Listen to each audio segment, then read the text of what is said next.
Good evening, everyone. My name is Anthony Schweiger, and today we'll be looking at an overview of the report you see in front of you on globalization and business interdependence, more specifically with the United States and Canada. Looking into the central issue here, the proliferation of counterfeit goods. Recently, the IACC estimates that the international trade in illegitimate goods runs about 1.77, almost 1.8 trillion, so approximately 10% of the merchandise trade. The proliferation of counterfeit goods is seen as a direct result of globalization and business interdependence, which we'll expand on a little bit more later on. Why is this important for Canada and why is this an issue? Well, the counterfeit goods are directly harmful for the economy and its consumers. All the businesses are affected, and it directly affects the prices and sales of these legitimate businesses. When it comes down to them, counterfeit goods are almost indistinguishable from real ones, which makes it hard for them to enforce things on them as well as it is for consumers to tell the difference between what they're buying. Looking into a little bit of the profile in Canada, looking at their bylaws, their constitution, the control over these counterfeit goods, this falls under the jurisdiction of their federal government. This is their realm, and this is where they need to put down the enforcement to help control these things for their economy. A little bit more into this on Canada's profile is with the increase in imports and exports, this is directly leading to an increase in the production and dispersing of counterfeit goods. As these rates are increasing, people are able to smuggle more of these items in and out of the country. More on this, Canada attracted direct investment worth about 1.1 trillion in 2016. This, like I said, is a growth. So with this growth, they're also going to have an influx in these counterfeit goods. The top 10 investors, you can see some of them here, including the United States and places like China.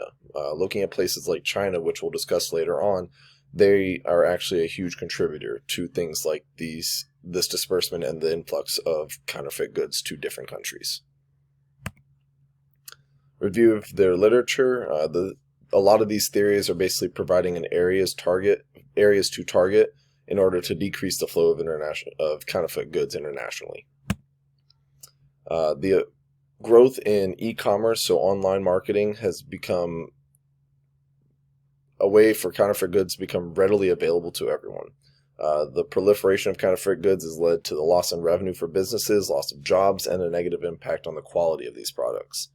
It also is harming the environment. Most of these people aren't using biodegradable or recyclable products. International trade has increased the amount of international counterfeit goods. The proliferation of counterfeit goods results from the globalization of trade and the business interdependence between these countries. Percentage of international goods, when we're looking into this, it's actually increased from 3.3% in 2013 to 5% in 2016. Some of the key things these businesses want to look at are the global economic environment, meaning growth, inflation, interest rates, and exchange rates, the political and legal environment, and especially the social and cultural environment, demographics, religious values, natural environments, things like this. The vast majority of these counterfeit goods, like we talked about earlier, are coming from China, these up-and-coming areas where their development sections are large, and it's estimated that they're up to 80% of all counterfeit goods are coming from areas like this.